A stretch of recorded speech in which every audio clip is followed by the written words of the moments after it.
Hello, everyone. Welcome to the second day of the joint conference of Universium and UMAC 2021. It's my pleasure to co-chair this session just for technical arrangement. But the organizers are Delphine Issenmann from the University of Strasbourg, Jardin des Sciences, and Meijer from the Foundation of Academic Heritage in Netherlands. And so they will host this workshop, and I wish you a very fruitful discussion and exchanges. So thank you also to all the participants. And now I'll leave you the floor, Delphine and Frank. Thank you, Sebastian, for this introduction. Just a few words to remind you the idea of this meeting. It came from an experimental live online visit in the Observatory of Astronomy of the University of Strasbourg via Zoom that we, so Sebastian and I, organized this April with only the use of an iPad and an iPhone. And this was really great. And so we wanted to repeat the experiment for the Universium UMAC joint conference with so this simple idea that it can provide a shared experience of a virtual live visit and also offer a glimpse into your collection, your museum, object, depot, exhibition, etc. And it's also a way, I think, to find out together that it's possible with a smartphone and a microphone to do many things. And most of all, it doesn't have to be perfect. It's an experiment. And I think that trying is half of the fun. So who volunteered?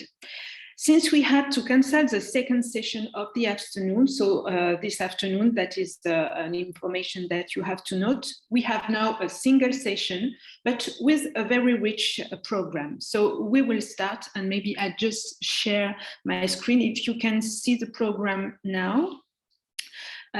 So we will start with Amsterdam and the visit to the brand new depot of the VU Amsterdam. Then we will go to Dresden with the visit of the historical acoustic phonetic collection of the TU Dresden. And after that, heading south in Greece with a guided tour of the exhibition to the Science and Technology Museum of the University of Patras. And finally, we will go back to Amsterdam with a visit to the anatomical collections of the Museum Vrolijk. So that's for the program. And maybe a last recommendation, we will have to be quite strict with the timekeeping, and we ask each participant really not to exceed 20 minutes to help us to stick to the program.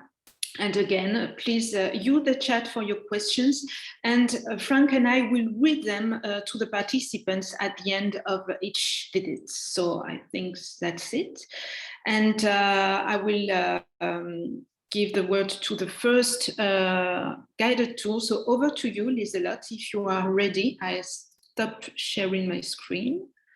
Good morning all, good afternoon people in the Philippines. How great to have an international company here. Yes, as Delphine said in the introduction, I am very, very proud that we have a new depot for all the collection. My collection was littered all over the campus, and now it's firm in one place. So I'm going to show you around. It's big, but it's not that big. So I'm going to tell some history about the VU Amsterdam. And if you see anything that catches your eye or that you would like to know more about, please ask in the chat, and I will try to have to answer your questions and to tell something about it. First, something about me and my position within the university. I started as a project leader to inventorize what we have in heritage, because the VU never had a heritage collection. We had some bits of pieces, but never a real collection.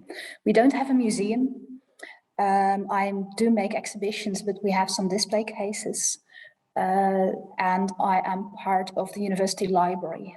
I have 4 colleagues who are also curators. That is the map and atlases collection, which I share this depot with, hence the world globes behind me. We have a curator modern art, we have a curator old prints and manuscripts, and one for archives. The VU, it stands for Vrije Universiteit, Free University, and actually it started out as a very strict Protestant university. And the free does not mean free as in liberty, but free of the rule of state and church, which back then was the Reformed Church in the Netherlands. And the VU was started by Abraham Kuyper, who also started his own church newspaper. What else did he do? Political party, well, quite a bit.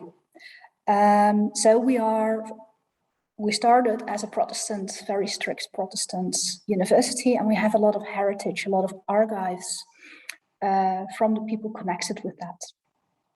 It makes it quite interesting, especially because now we have one of the most diverse student population of the Netherlands.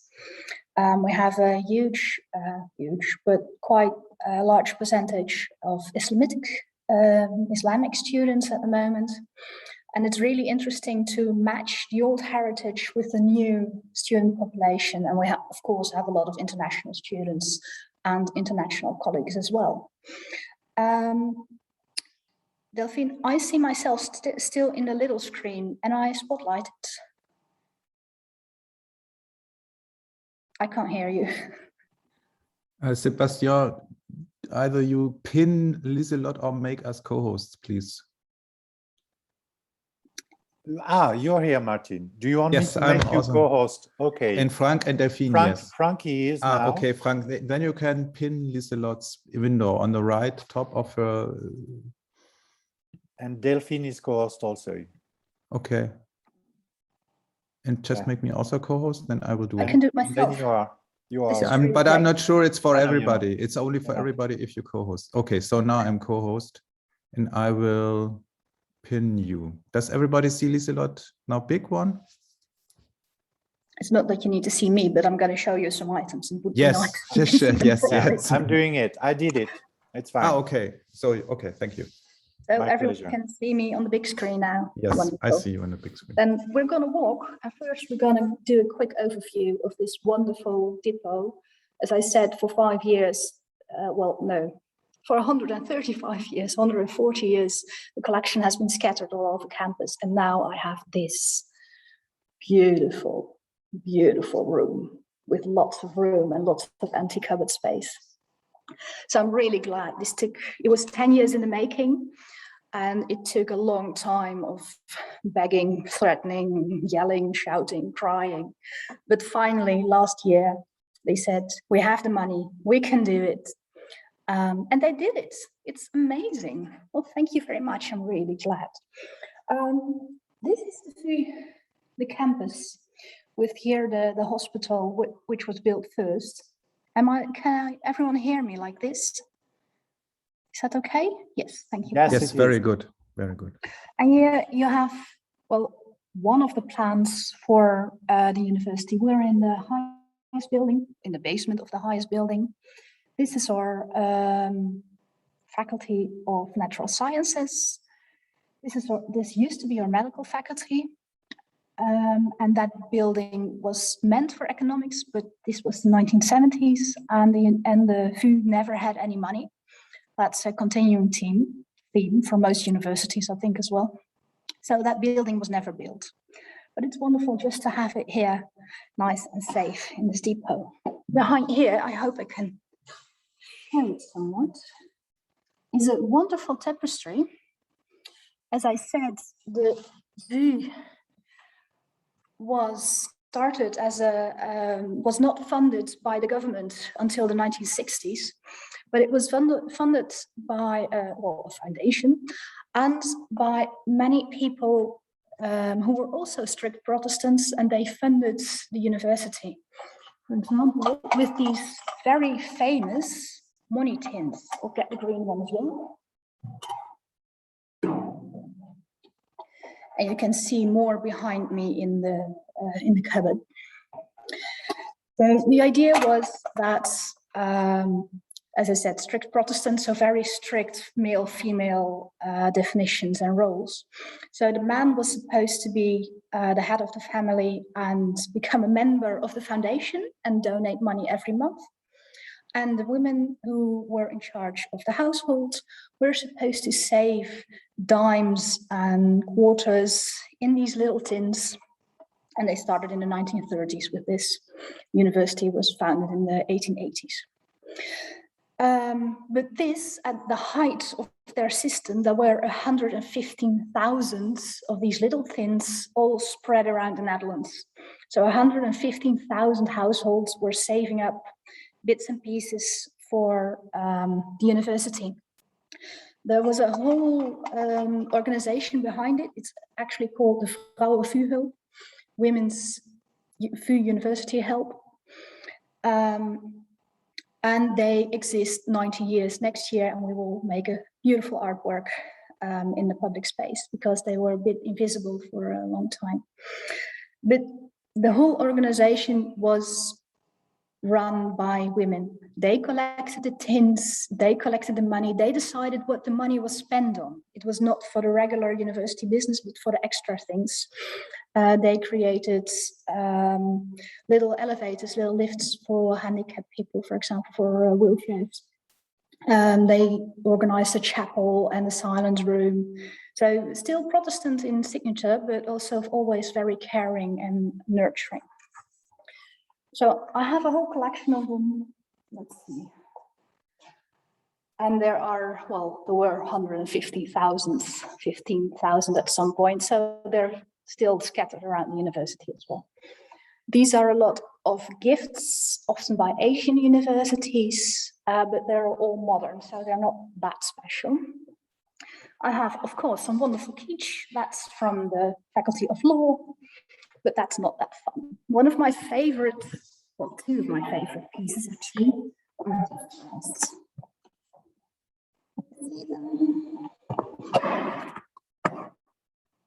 So,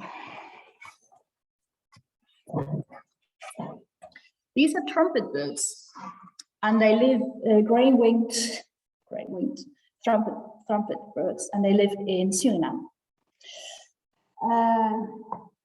And we had a lot of bird research here in the Netherlands, well, here at the VU University actually, especially owls, but unfortunately I don't have them in this depot yet. Well, unfortunately, they're actually presented in a display case at the faculty, so that's even better. But I really like them, especially because it's a pair, and one of them is, well, might actually be older than the university because the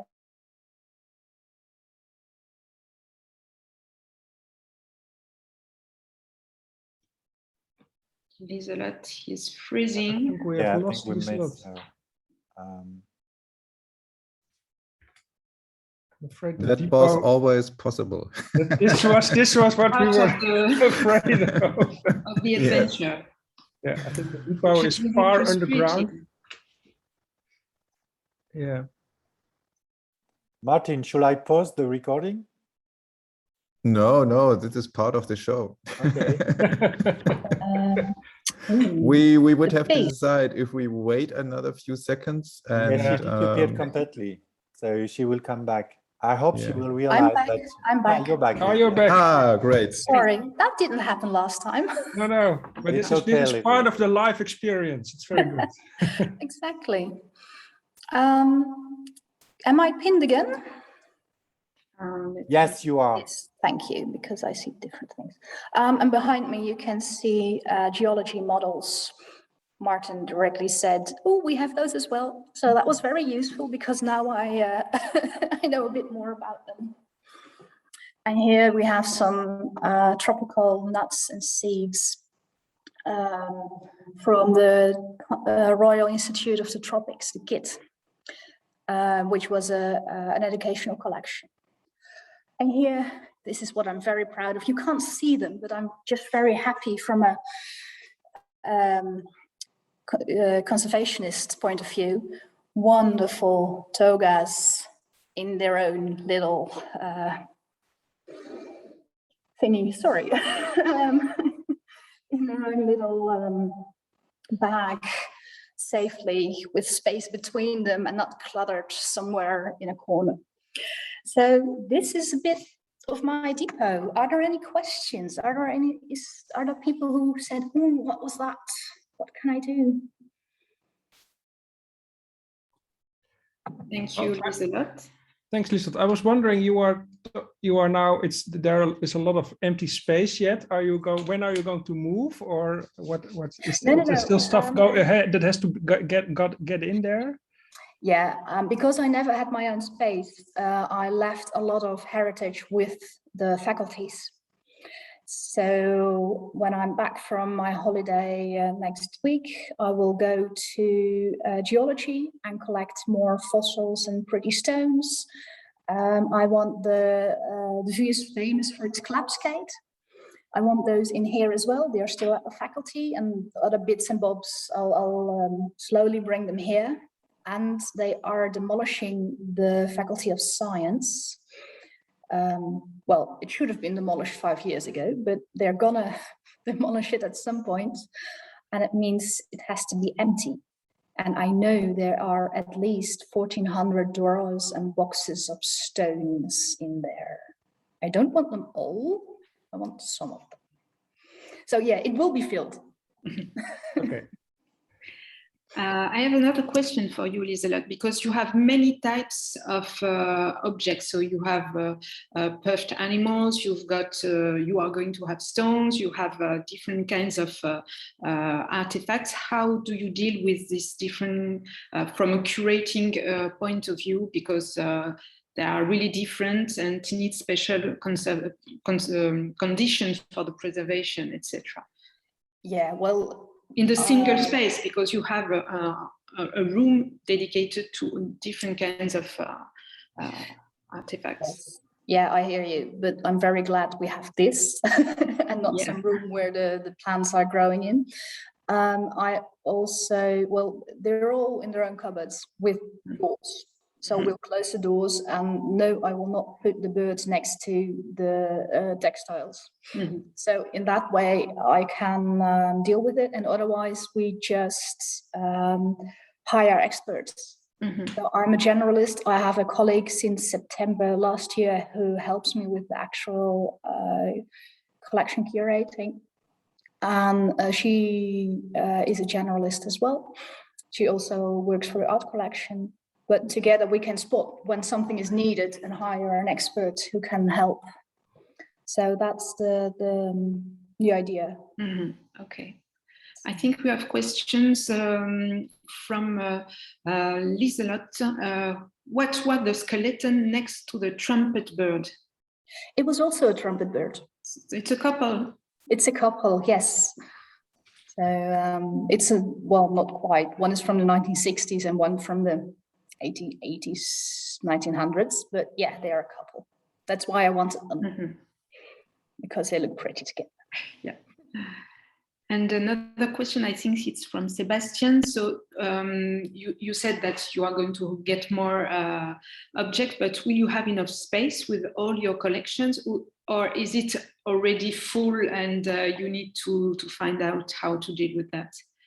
Well, as Frank said, at the moment I have space, but my goal is to keep everything as much on campus and at the departments as possible in display cases. So I want my collection on display. We have very few things that are really vulnerable. And most of it isn't, well, the story of the university is unique, but it isn't unique in the Netherlands or in Europe. Most universities have these things. So it's okay if they are in slightly less conditions, but on show. So I want to keep it on show as much as possible, but everyone is moving and new buildings have less space than old buildings. So yeah, we will see. I'll talk to you again next year and see if I need a new room. Okay, thank you. Do you have a collection policy that you follow when choosing artifacts for the storage? question from Yazoo. I don't know if I read correctly. Yes, of course. I can't collect all 1,400 boxes and drawers I mentioned. I want something. We have a top collection, and that is the very special, unique in the Netherlands, for example, linked to a special professor or special research. That's the top. And we have a middle collection, like the educational collection of nuts and seeds I showed you, and the birds as well, that do have a few specific story, but a more general one and aren't that unique. And then I have a sea presentation collection that I use to make study places pretty. Mm-hmm. And there I get to be a magpie, which is my favorite hobby. And I get to pick all the pretty things I like, and that show well, that present well. So that's my policy. And of course, if I run out of room, it's the pretty things that I have to ditch first, mm-hmm. Fortunately. And who has access to this depot? Do you, for example, plan to organize tours for people from outside, or is it only focusing on preservation for professionals, curators?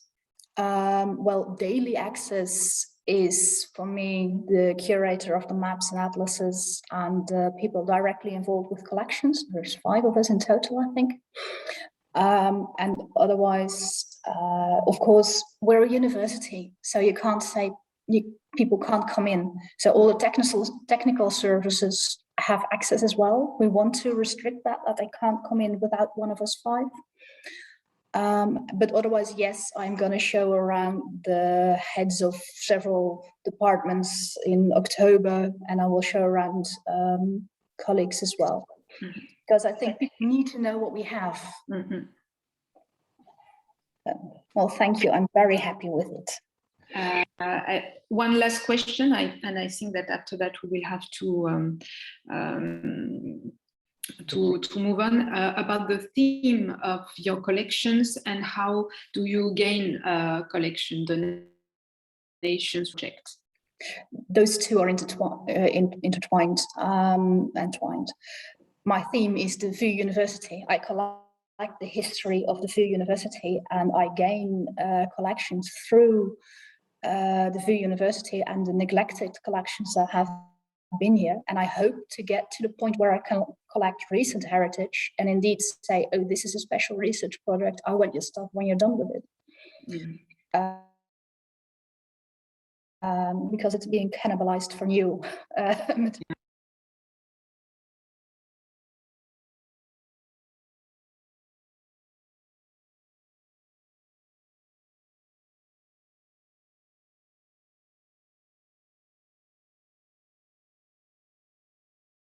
Afterwards in order to get more info.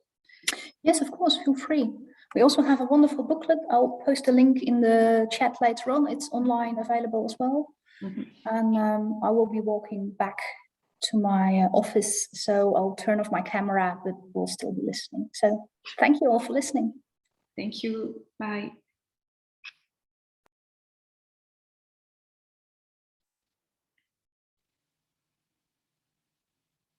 Okay, now I think that we move to the next guided tour in Dresden. We are going to Dresden. Let's see.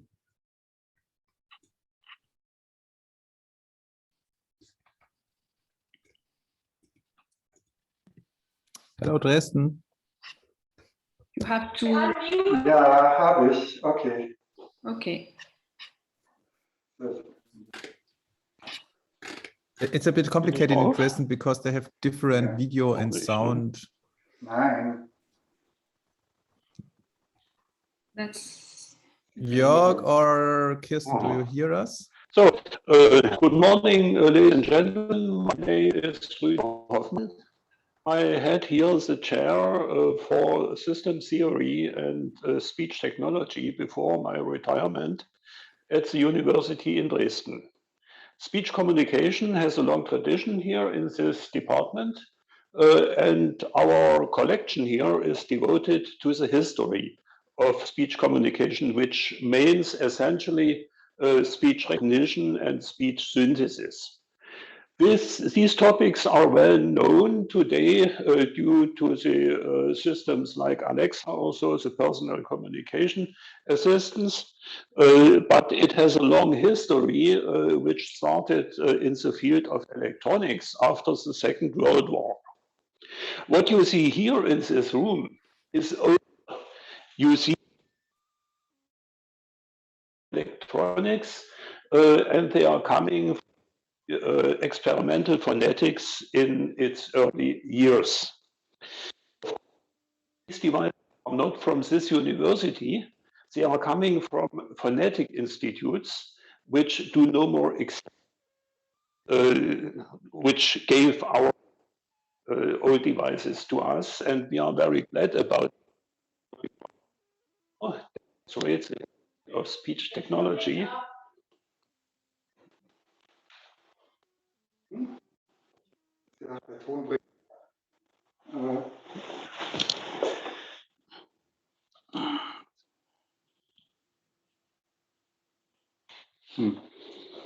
Is it okay now? Yes. Okay. So we can demonstrate this speech technology from the times electronics starting around 1800 until the introduction. Of course, I cannot demonstrate all these devices from the early phonetics. Only phonetics is the science of speaking, partially also of hearing, and know how for speaking they are producing sound with the larynx, and this module by the articulation tract, and they are in this way formed to R and O and so on due to the different shapes of the articulation tracts. And when I want to do, for example, speech synthesis, then I have to model this. This has, as I mentioned, a long history, and we show some essential exhibits in for showcase here in this room, which I want to show you. Experimental has a prehistory in psychology, in experiment, and was the 19th century, and there are some from this time, and famous probably is who is remembered here. It was here the so-called Helmholtz resonators. This.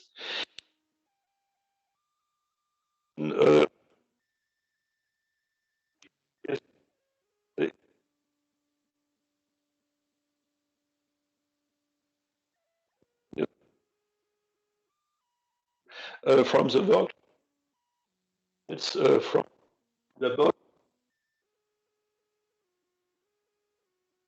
The next here that teaching speech and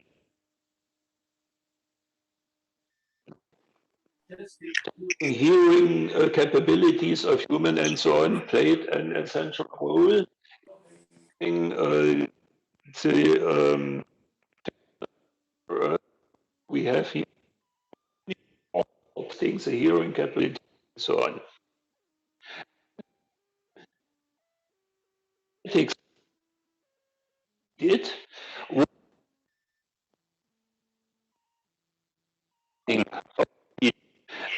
and was so?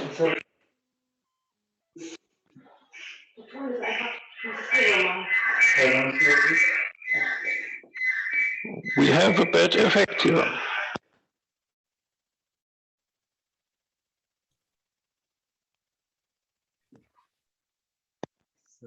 So we have something again.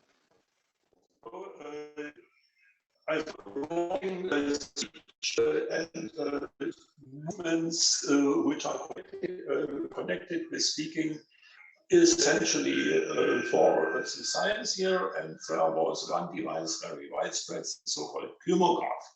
It was invented by the physiologists originally for recording changes of blood pressure, but then adapted from the phoneticians, for example, here in this arrangement for recording the breathing movements. If you are breathing, then here this movement is converted into pressure, which changes of pressure, and these changes are recorded on the drum.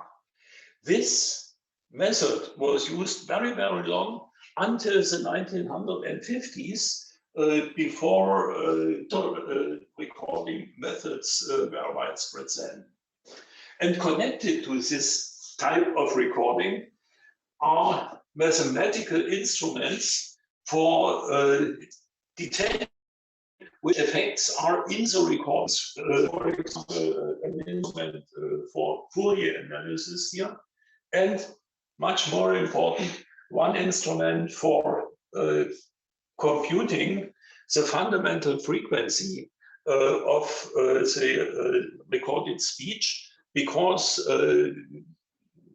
evaluating the fundamental frequency of speech, since the speech melody, when I speak lower and higher and so on, is so essential for understanding languages, and that's why it was a very essential point in the history.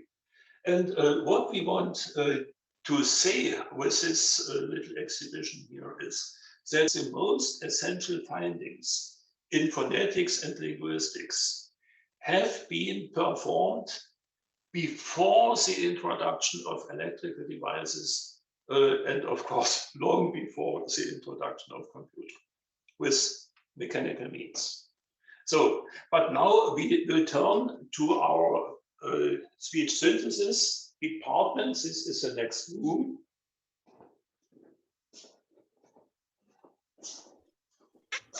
So this is suspense. Is the connection? Yes, the connection stays. That was a problem in the test. Expect, I think, the electronic speech synthesis here. This is really true, but speech synthesis interested people a long time before, and we have some interesting instruments from Baroque time in speech synthesis. For example, here is a speech synthesizer from Wolfgang von Kempelen from the end of the 18th century. Of course, this is a replica. This was performed by the colleagues at the Strasbourg University. But the principle is always the same. Think about the anatomic model. You need at first a source for the sound, which is the larynx at the min, and which is here in this case a vibrating tongue made from ivory in this case. And then you need an articulation tract. In men, need an articulation tract here from rubber, and I can use my hand, my hand, to form this rubber piece, and then you can hear different words. For example, or if I so this was a sensation in the time it was invented, because it was a human performance, which was here simulated by an engine. And it was really very successful. So, and this principle here, to have a sound source and then a filter to form the different sounds, was adapted in the electronic times also. It is always the same principle, and I can show an early electronic device here from the university for demonstrating this effect.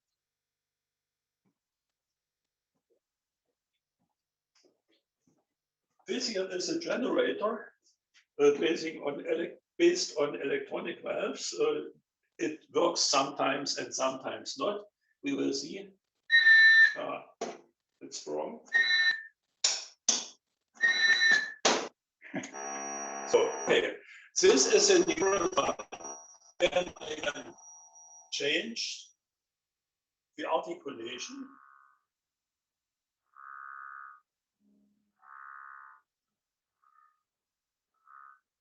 by changing the parameters of the filter, which represents the articulation. So, and here you have the basic instrumentation for speech synthesis until today.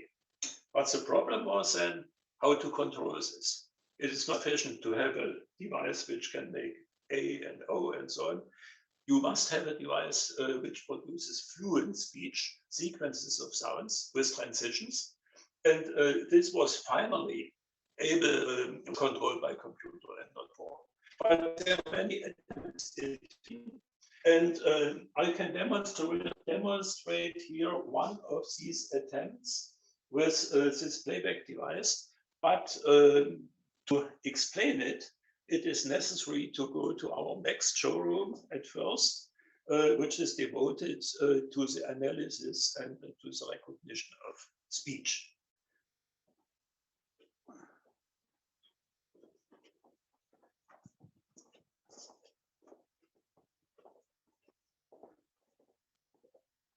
Speech analysis is a very wide field, and I will not talk so much about this.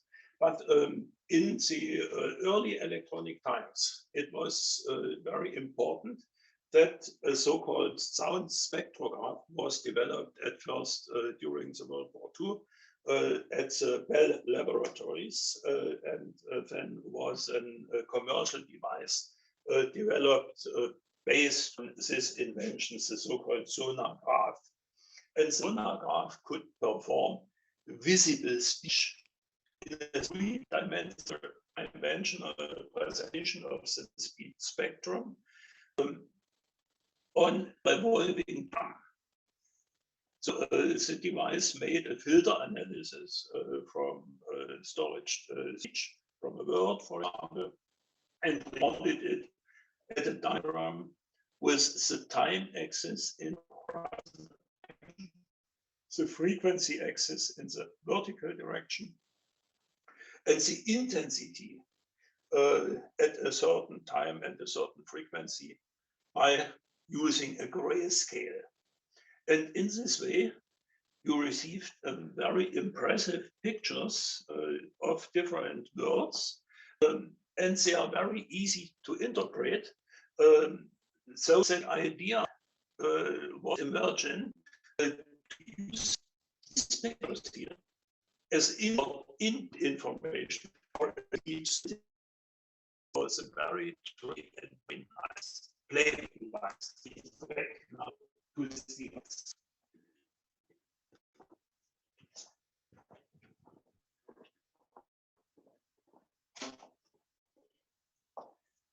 So what you can see here is a drum which is equipped with such spectrogram. You see, the spectrogram is not precise like the analysis device, like it's a sound spectrograph, because it is sufficient to simplify it here in black and white patterns. And this drum is revolving, and the image here is read out by a set of photographic diodes. And then the signal from these diodes here is directed to a filter system which can produce speech. And we can hear it here.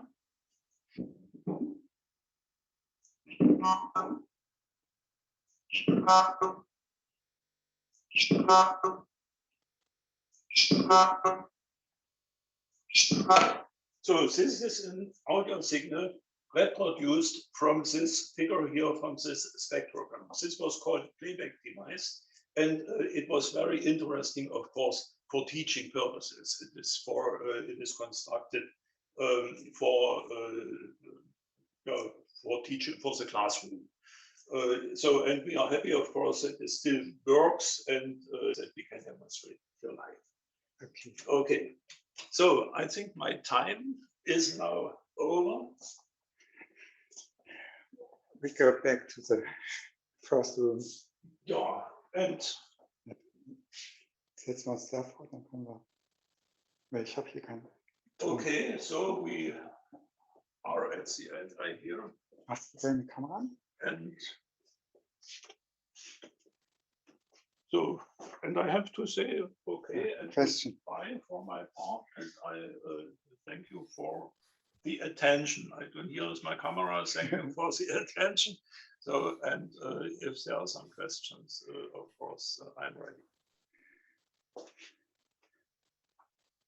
Thank you very much. That was great. So can we put question? Is it possible communication?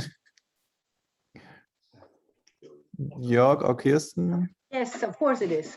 I'm here. Okay, because there was a question posted in the chat. I just read it out from Nicole Hoffman from Pretoria Museums of South Africa. At the University of Pretoria Museum, some time ago, we had a group of visitors from our audiology and speech pathology departments, therapy group, visiting us. These people were being treated for having experienced brain damage and speech difficulties resulting from accidents. Do you have any suggestions how to assist them to be able to gain a more memorable experience in a museum context so that they feel more welcome? Leading the tour, I tried to give them as much detailed attention and patience to express themselves as I could when they wanted to ask questions, but I always wondered how to improve the visit for them. Oh, that is a complicated question for me as an engineer. It's difficult for me. I think I can give no direct advice here. We have some objects here which can explain some procedures and so on in logopedy and speech pathology, but the most important point here in this collection is engineering and how to construct devices for speech recognition and speech synthesis. I'm very sorry. Thank you. Then we have Tanja Reinhardt. You wanted to ask a question? Yeah, thank you very much. And it was an absolute fabulous tour. Thank you so much.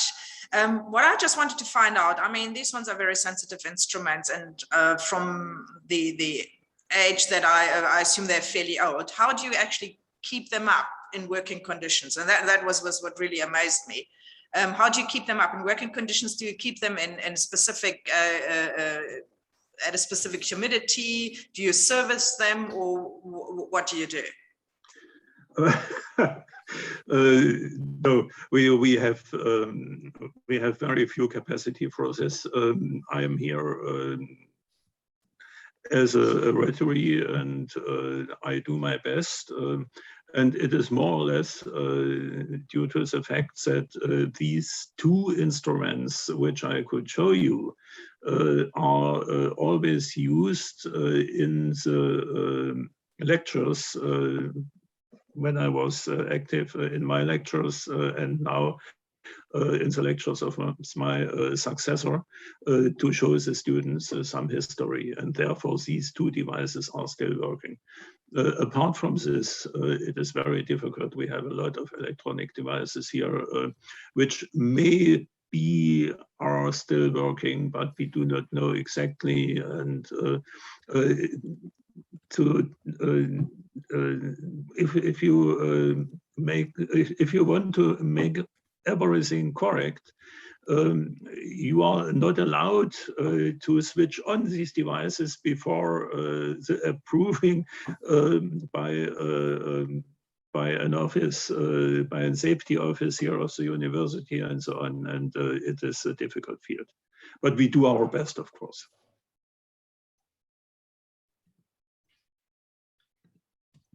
Okay, thank you.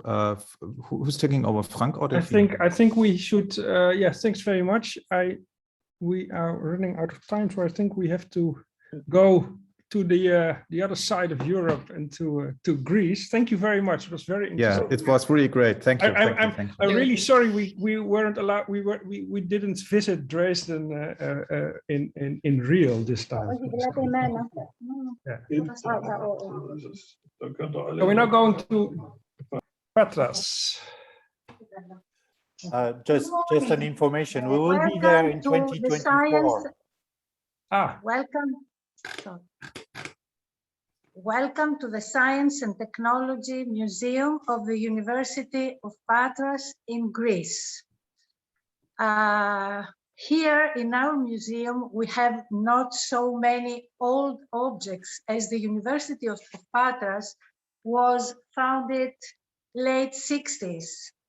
The museum was founded in 2001 as a laboratory of the School of Natural Sciences and opened to the public in 2009. The permanent exhibition I'm going to show you now is Telecommunications in Our Lives. This exhibition was set up in an interdisciplinary way, and it is educational.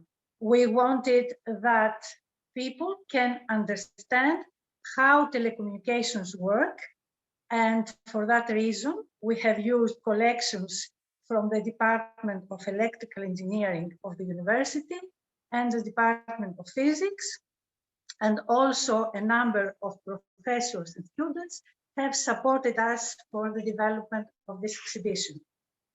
So the exhibition is set up in 3 sections. This is the first section we are in now, the history and evolution of telecommunications. In this section, you can see a part on ancient Greece, another part in telecommunications from 17th century until today,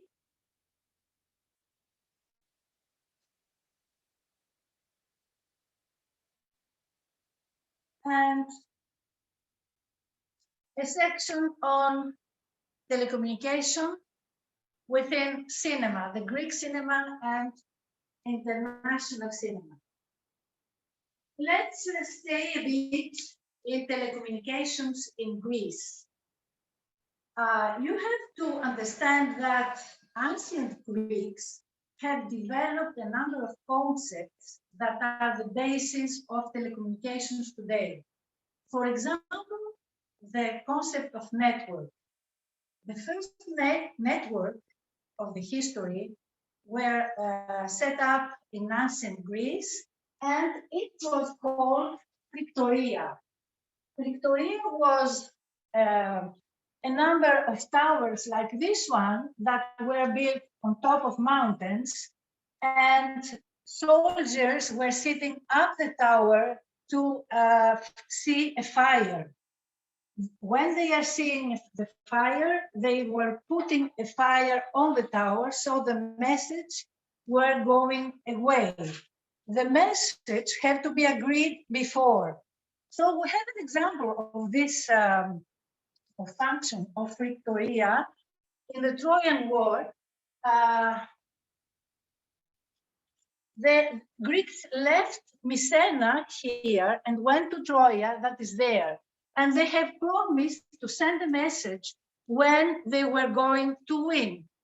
10 years later, they had sent the message through fires from Troia to Mycena.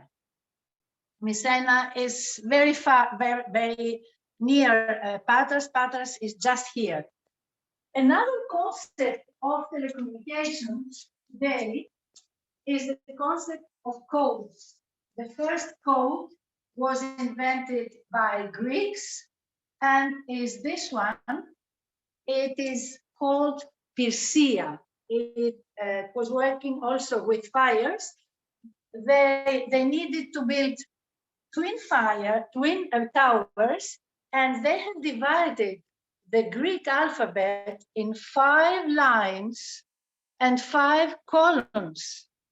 Every letter has its position within lines and within columns. So one tower corresponded to lines and the other to columns. I'm going to show you an example. For example, alpha is on first line, first column. So they had to put one fire on one tower and one fire on the other tower. The next code invented was Morse code. And here you can see an experiment developed by in the Department of Electrical Engineering of the university for the education of students.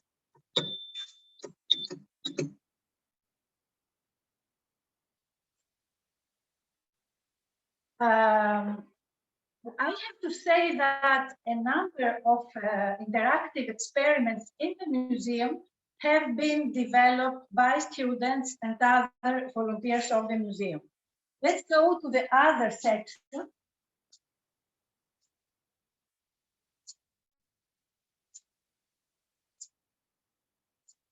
Here we are in the section of physics experiments for telecommunications. You can see sound, optics,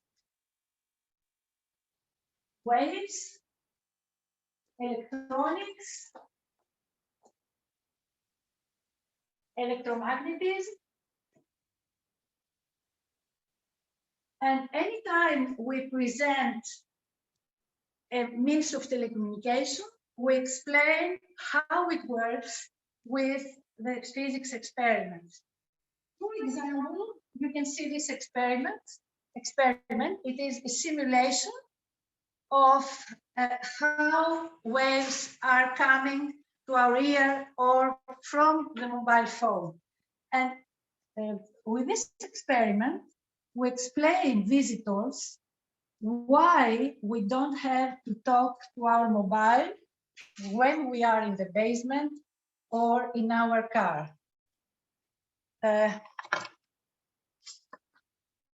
In the car, we are in a place like this. So you can see how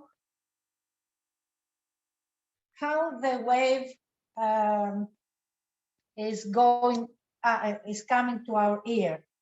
And it is dangerous for our ears, so that's why we don't have to talk to our mobile in the car or in the basement.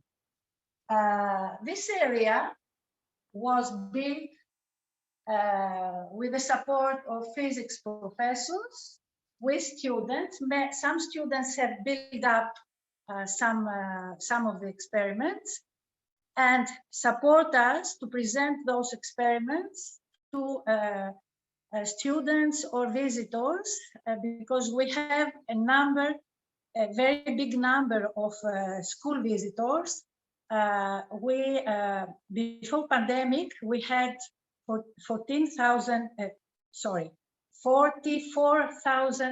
visitors a year. 80% of them were school students and teachers. We have a very high audience. We had a very high audience before the pandemic. Last year,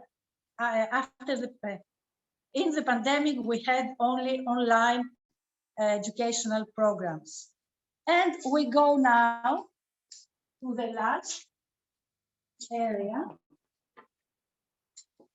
where we present all the means of telecommunications. This is the oldest object of our collection. This is a manual switchboard. It dates from early 20s. And it came to us through a collectioner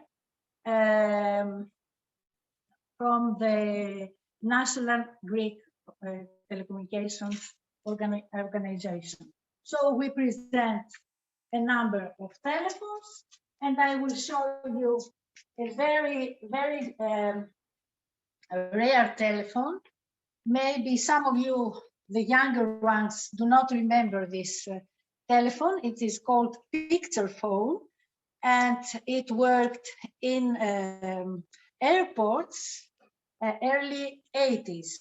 only for 10 months because it was very expensive and they stopped, it didn't work. Let's say the picture phone is the ancestor of Skype, Zoom, etc. We have a number of technical instruments for telecommunications, telegraphs, telex, and a very historical equipment of our collection is the first modem of the University of Patterns. It was used in the Department of Electrical Engineering of the university, late 60s. The Department of Electrical Engineering was one of the first departments in the university. To make telecommunication understandable, we use a number of games. For example, this is a game, digital game developed by a consortium of Greek universities showing how mobile phones work. And we have special educational programs on every means of telecommunications and internet safety.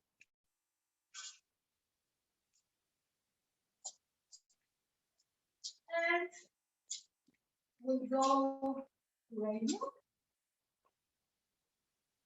Radio is an area that many children like a lot. You can see here the first radio station of Patras. It was donated to the university, and you can see this is the studio, late 50s, 1955.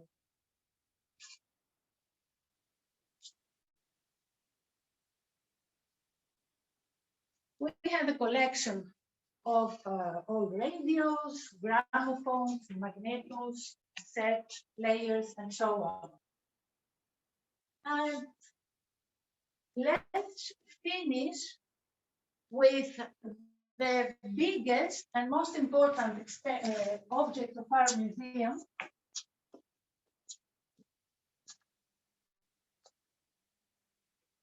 This is a telephone center.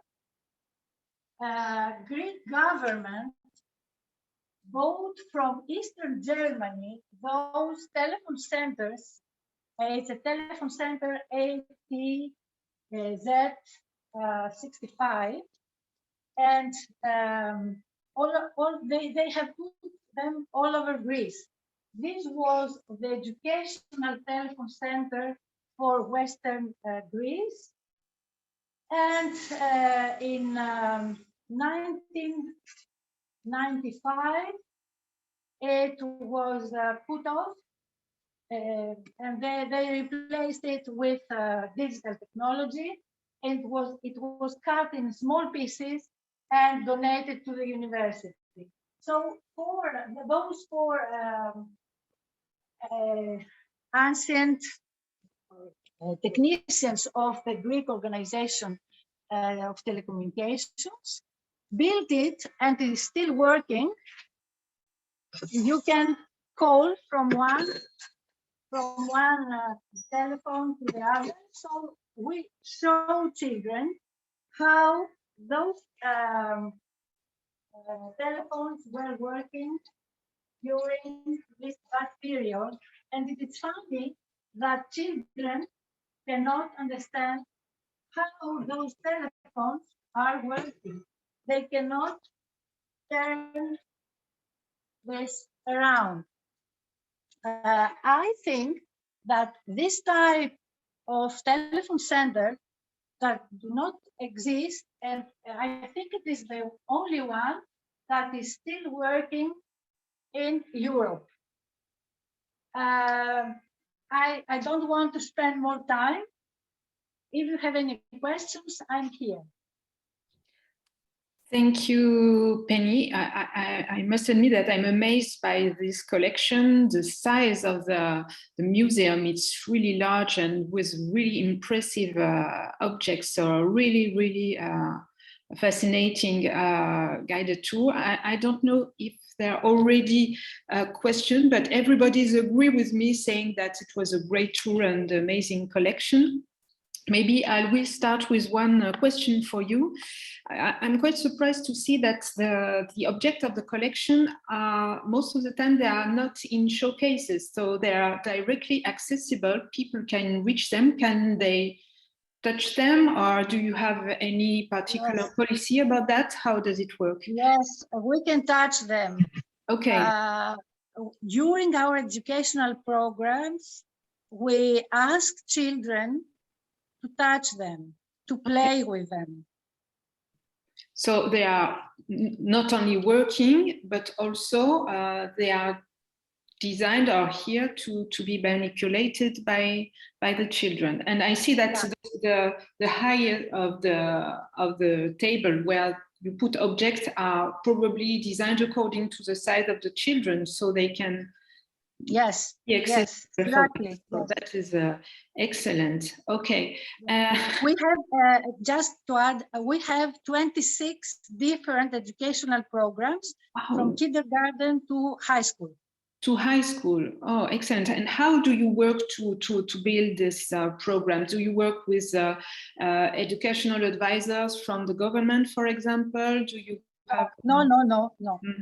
What I do is that I make groups of people, specialists from the area and students and some school teachers, and we work together. So we involve students to work with that, and they learn how to do that, and they are trained also as animators, so they gain educational experience. Okay, that's great. So a good way to involve different types of actors and participants.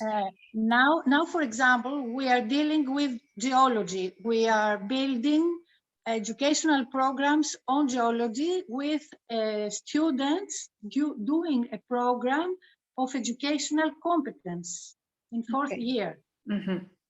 Okay.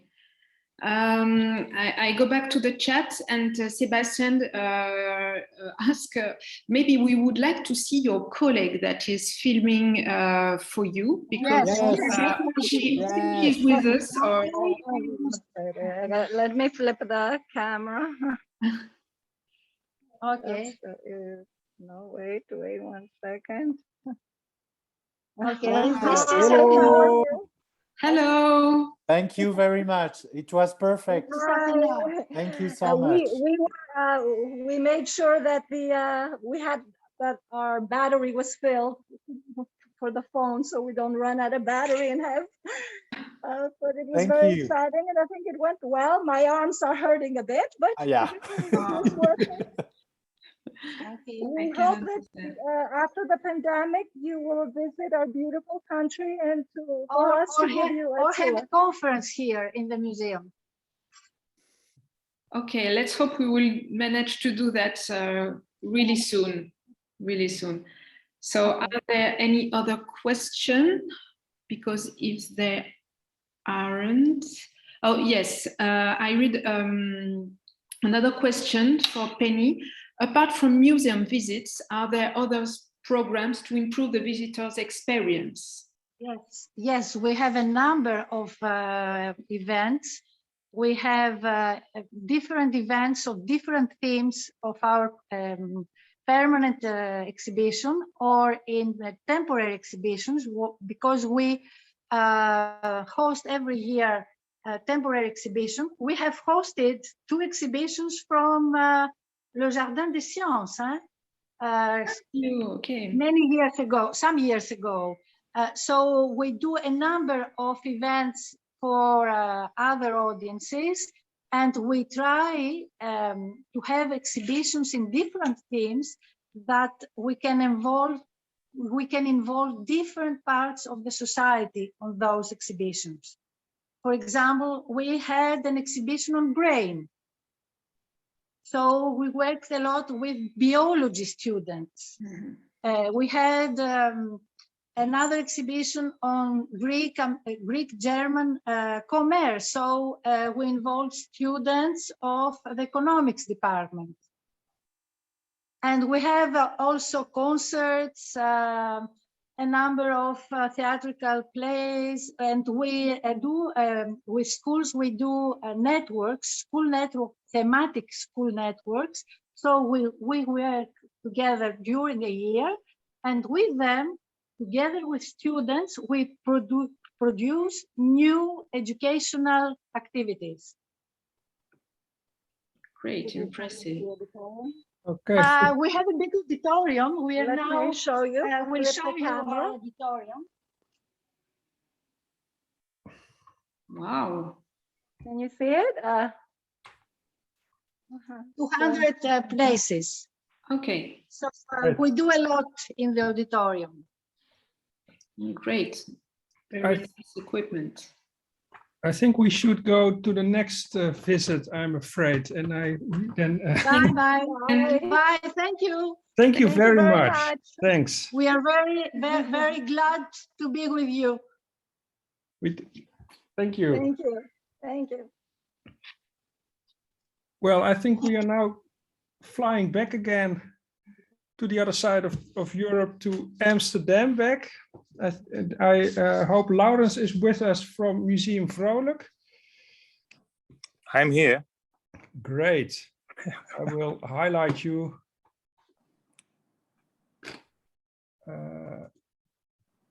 Oh, you are already spotlighted. Okay. I am. Well, welcome. Currently, I am. Yes. Yeah. Great. Is everyone able to hear me? Are you able to hear me, Frank? Yes, we hear you. Very good. Very good. Yes, it's great. Perfect. Yeah. So that's my reading glasses. What I will do, I will soon change the perspective for my tour, because we gave quite a number of tours here in Museum Vrolijk in the Anatomy Museum of Amsterdam, and I'm trying to get the best light here. One moment, I'll stand here. We gave quite a number of tours here in Amsterdam because we were closed for about 16 months, and we reopened again only in June, the end of June. So I'm really happy that we are open again. But it's also interesting, it allows me also to just give you a little bit of information about our museum, but also to show you what good sides were there with regard to online tours, Zoom tours that we did for our audiences. We gave quite a number of tours, I think about maybe 50 or so, and we did it ourselves. So we didn't have any extra cameras joining us, so we just used our own iPhones, and I'll do that as well and show you around a little bit and give you some examples of our museum. Just one moment. Here we go. So now we already were in the museum. Just for the people, just to know, we are an anatomical museum of the University of Amsterdam, and that means that the museum is, of course, filled with human remains. We will see examples of that, not only skulls and skeletons, but also preparations on liquid, including heads and fetuses with malformation. So just as a warning for some of you who may not want to see that. Now we are in front of our cabinet of Hovius, which is the oldest, complete cabinet that we have in the museum. This is Jacob Hovius. He was the collector of this cabinet.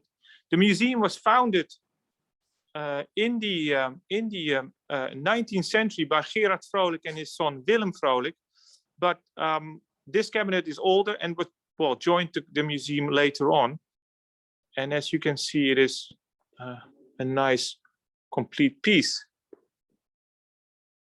One of the advantages of a Zoom tour we experienced is that you are actually able to zoom in, literally, like this.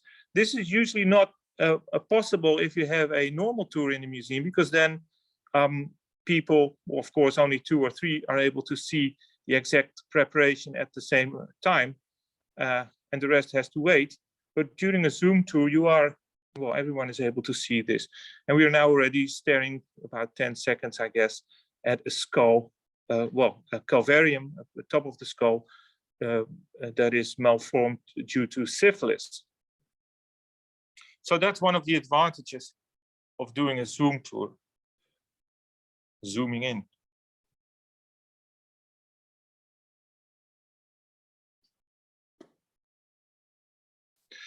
This Hovius cabinet is interesting because we are now working on a project in which we took pictures, we took photos of all the skulls and bones that are in the cabinet, and we will present them on an interactive table so people are able to actually understand what's wrong with all of them.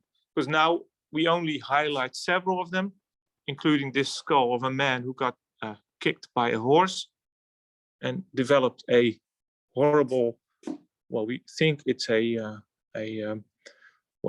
abscess or something, but it's still debated by doctors what he actually suffered from. So we are creating an interactive table for this cabinet because it's filled with bones. No one is really able to understand all and see what is wrong with all these bones. So that interactive table we hope to solve that problem. And the interesting thing about that table will be that all the captions that we will add to all the photos will be the original text from the catalog the catalog of the Hovius cabinet from the 18th century. So we will have the original descriptions, of course, not of course, but they were all in Latin originally, but we were able to translate them. And that gave us a lot of extra information because, like many of you, I guess, Latin is not a language that I'm able to read very fast and very good. So by translating it, we really got more and more information, and really a lot of topics like different surgical techniques, for instance, with regard to extracting bladder stones. Here we see, right in the center, I guess, we see one of them. This is a bladder stone in a small jar, and apologies for my hand, that's also visible. So we were able to find out a lot of information of this cabinet, and we hope to share that with the public soon. Just a small overview of our museum here. We're in the Academic Medical Center of Amsterdam since 1984.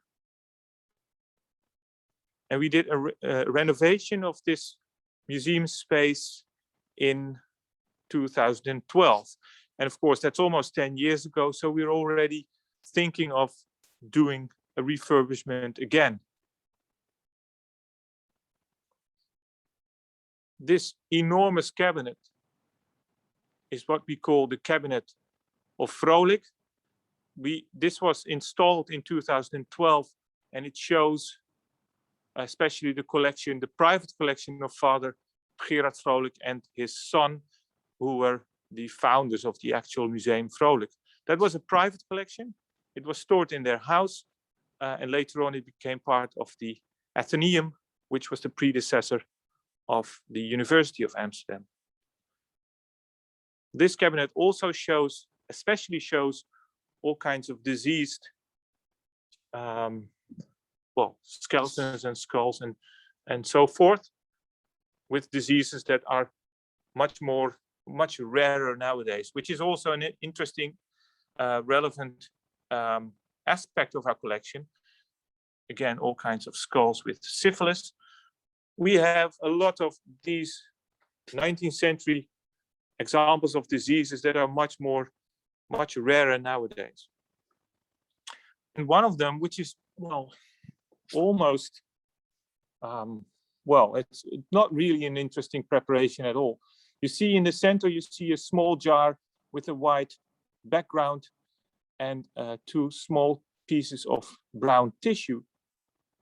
And well, they look quite uninteresting.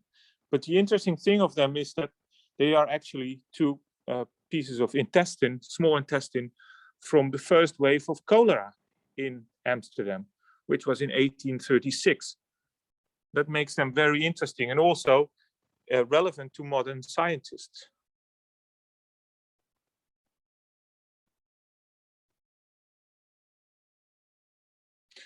And here we have some examples of tuberculosis. In this case, tuberculosis of the spine, and in this case, typical jars with lung tuberculosis, all from the 19th century.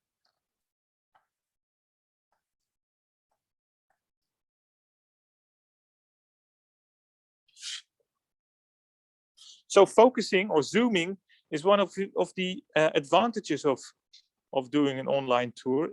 And there is another advantage to it, which is that you are able to, because the museum itself is closed, so you're able to add new things just for the tour to show more or to show other elements that you want to show to people. One example is, for instance, you can add books and illustrations, like I did just before. In this case, we're looking at a little book by Willem Vrolijk, one of the founders, from 1823. He did a dissection of a seal, and he made this illustration of it. And one of the great things is that we actually have this preparation still in our museum, so we are able to connect this image of that part of the skull of the seal with the hairs there attached and the nerves attached to them, and then show you that same preparation. So it still exists in the museum after those, well, almost 200 years. Now, this cabinet that we have here, we call this the Vrolijk cabinet because it shows all kinds of preparations, mostly on liquid, but also dried. And they're all comparative anatomy, so they're all animal morphology preparations, including all kinds of hearts, like this heart of a python.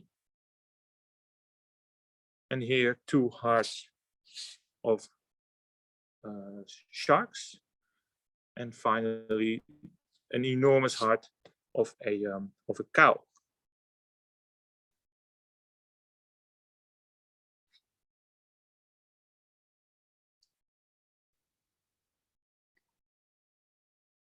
These are all larynxes of different animals, including the larynx of a bear, and here the larynx of a lion.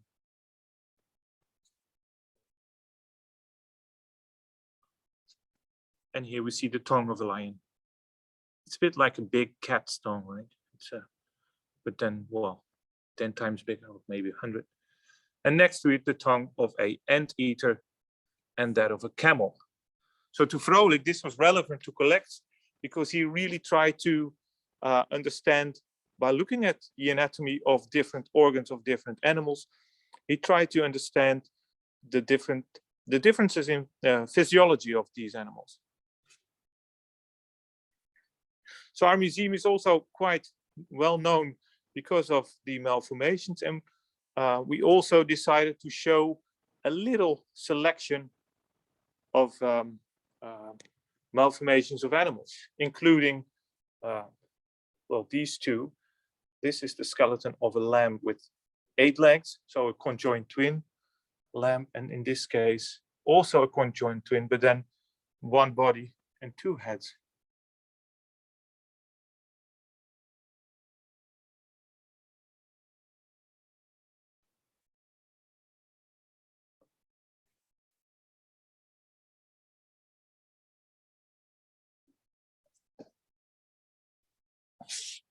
some of the tiniest objects are now we're well able to see them because we can zoom in. This is a starfish, but not with 5, but with 6 arms.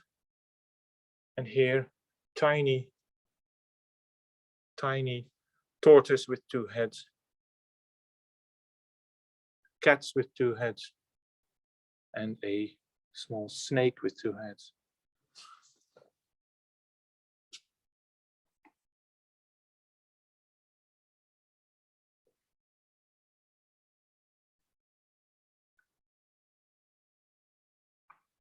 This is the lion that used to belong to the menagerie of Louis Napoleon, the brother of Emperor Napoleon. He was king of the Netherlands for about 4 years.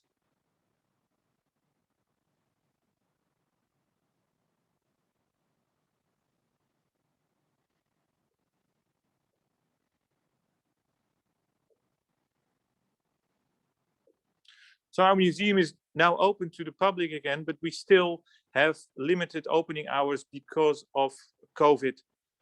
So we're only open on 4 days now between 1 p.m. and 5 p.m.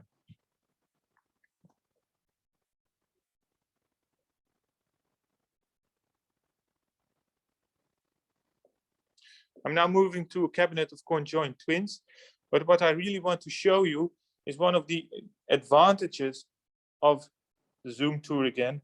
In this case, we have an illustration from a book by Willem Vrolijk from 1849. And in this book, he describes 100 cases of malformations. This is his description and illustration of a conjoined twin with 1 head and 2 bodies. But interesting enough, in our museum, we only have, as a result, we only have the skeleton of that malformation left.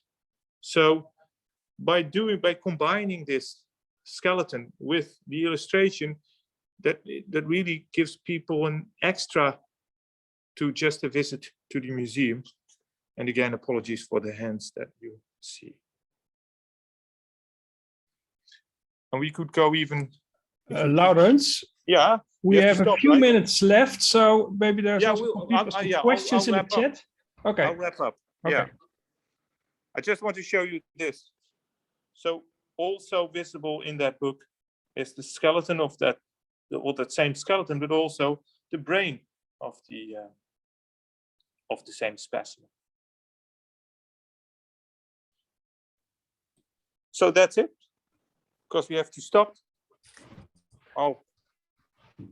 Yes, and there's really another session going up afterwards. So we really have to stop at Perfect. In like 2 minutes. Thank you very much, Lawrence. It's a shame we don't have more time. I would have liked to visit all of the 4 locations longer than possible. I think maybe one quick question about the preparation technique of the dry hard specimens. Yes. If you have some information about that, that's from Dominic Verschelde from the GUM in Ghent. What I know about these is that they were from the original Vrolijk collection, and what they did was they would inject them with red or different colored wax, and then dry them. It's a technique basically that was. That originated, that was also already seen in the collection of Frederik Ruys. So it dated from the 17th century. And there is a little book from the 19th century called The Anatomical Instructor that also discusses this technique and also gives you a nice list of the content of that colored wax. So maybe you can get into contact with each other. Yes, about that. That would be perfect. I will. Well, then I will now. We can now maybe finish this session. As I said, I'm very sorry. We have to end now. I really want to thank everybody for your interesting tours, and especially also the camera people who have done, who were not always visible. Good job. Yes. Or do we need to make a picture? Sebastian? A group picture. Have we done that already?